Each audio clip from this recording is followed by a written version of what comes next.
Let's go back to our story on Dolphy. Joining us now on the line is Bibeth Orteza. She is Dolphy's biographer. Good evening, Bibeth. Thank you very much for joining us tonight. Hi, Pia. Good evening. I really wanted to be there, but I'm just running from one place to another. I had some pictures developed for use for an article in a newspaper on Tito Dolphy. So with the traffic and everything, I'm sorry. I owe you. I'll get to your studio sometime. That's all right. Well, thank you still for joining us by telephone.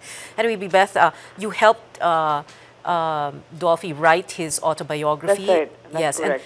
And how did you land that enviable job, if you can call it that? His son, Eric, and I have been friends for a long time. Eric's done about 3 big projects with Carlitos in Reina Films. So in 1999, Eric and I were in an international film festival in Toronto.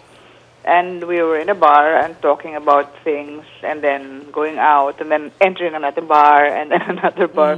By the time we'd gone to more than the bars that we could handle, we had he had thought of coming up with a book about his dad's life because he knew about it in bits and pieces. And he knew it was an interesting story for people to know. So he basically first interviewed me what I knew about his dad. I said that I had first listened to Dolphy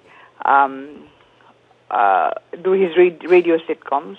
He had radio sitcoms, quite a number of radio sitcoms. And then I watched most of his movies in the double feature theaters. So almost lahat ng pelikula ni Dolphy napanood ko when I was growing up. And then, of course, Bibeth Orteza on TV. From there, Jan and Marcia. And then office TV shows pa nga, the least that I had seen was Home Along the Riles because I was also already actively writing other shows. But that's how I landed the job. The book has a very interesting title, Bibeth, no? Dolphy, Hindi Ko Ito Narating Mag-isa.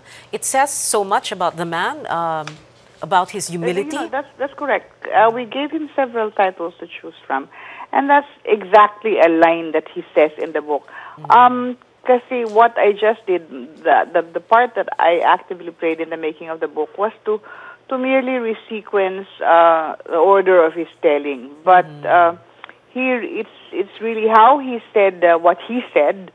So the phrase is there when we get to almost the end. He says, "Alam kong hindi ko ito narating mag-isa. Nagpapasalamat ako sa blah blah blah blah." And he acknowledges his writers, his directors, his family, his parents and his siblings for the inspiration, and then his children, the mother of his children, lahat sila. He is the first one to say that hindi niya ito narating mag-isa.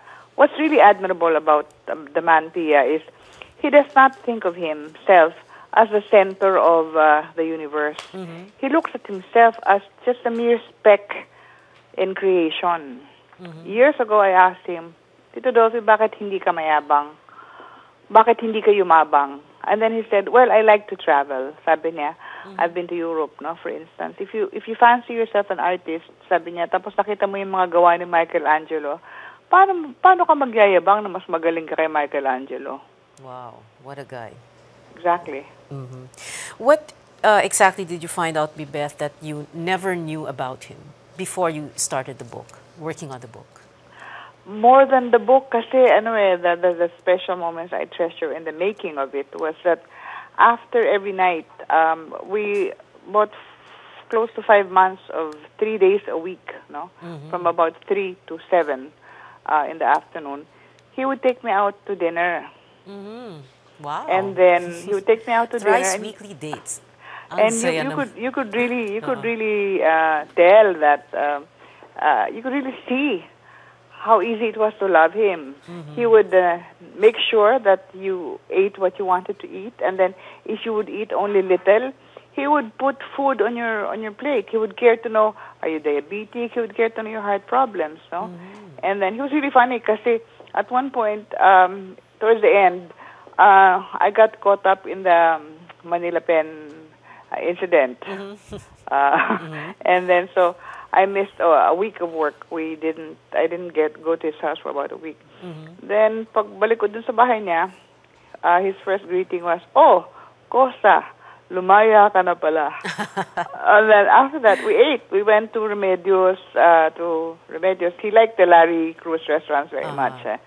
So we went there, and then he was teasing me. He said, "Hindi mo napapansin, tinitingnan ka talaga ng mga security guard kung marami ka na namang kasamang sundalo." And then he was telling the guards, "Huwag ko kayo mag-alala, mag-isa lang siya, wala siya." Sabi niya, wala siyang ibang kasama.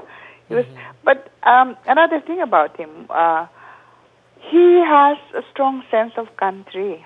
He doesn't think he exists in a vacuum na talagang the world revolves around him, no? Hindi eh. Alam niya yung the big events that shape the country, the election of what president. He has specific opinions, like for instance, who really won in 2004. He tells you if he believes that martial law, was it good for the country? What was the impact of Cory's election? What really happened in EDSA 1? Klaro sa kanya yun eh.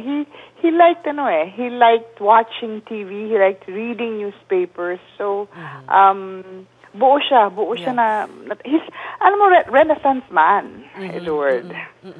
Well, to be a good comedian, you'd have to have a very deep understanding of what's going on around you, hindi ba? Yeah.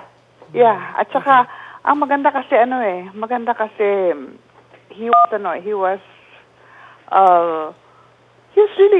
really cultured. He liked good music,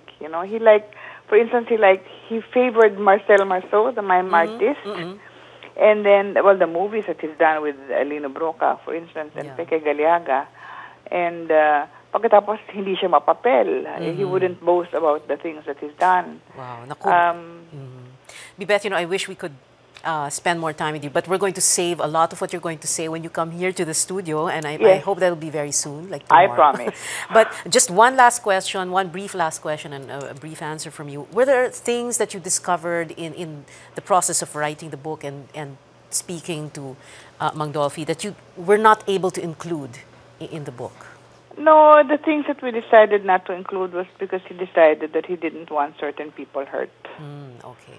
Not as an act of self-censorship, but really sabi niya, may masasaktan lang ako. Kasi sabi niya, sa buhay ko kung meron man ako nasaktan, sabi niya, hindi ko sinasadya. But you know what, really? His one wish in life was to have a monogamous relationship like his parents. Except it didn't work out that way. Yeah. Wish niya yun eh.